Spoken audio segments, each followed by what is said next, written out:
Hi, in this video I'm going to show you how you can fix can't install Sendwave app from Google Play Store. If this video helps, please like and subscribe. Alright, to fix this problem you need to go back to your Google Play Store app, and from here just tap on it to open, and you want to ensure that you are logged in with your email before you search for your app.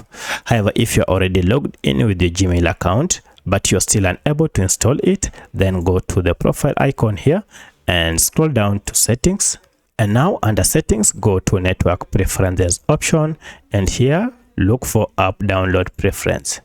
As you can see, currently it is set to over Wi-Fi only. This might be the reason you are unable to install the app. Change this to over any network. This will ensure you can download the app via the current network you are connected to. To save the changes, just tap on OK, and now try and install your apps. However, if this didn't solve your problem, then the problem might be with Google Play Store app itself. For that, we need to troubleshoot Google Play Store by going to settings and then look for apps, then manage apps or all apps, and this will list all the apps you have on your smartphone. From the list, search for Play Store and hit is. If you tap on it, we are taken to Play Store app info page. Here go to force stop to prevent any background activities that might be running and causing the issue. Then go to clear data and choose clear cache and OK.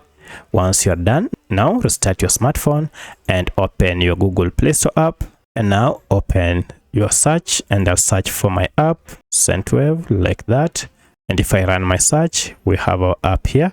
Now I'll try and install it. Now, as you can see, I'm now able to download and install Sendwave app from Google Play Store. However, at this point, if you still face any issue, you may want to check and ensure you have enough space on your phone. If you don't have, then delete some unwanted or unused apps or files to create more space. So let me know which of these methods was able to fix your issue. If you have any other question, kindly let me know in the comment section. Otherwise, thanks for watching, and let's meet in the next video.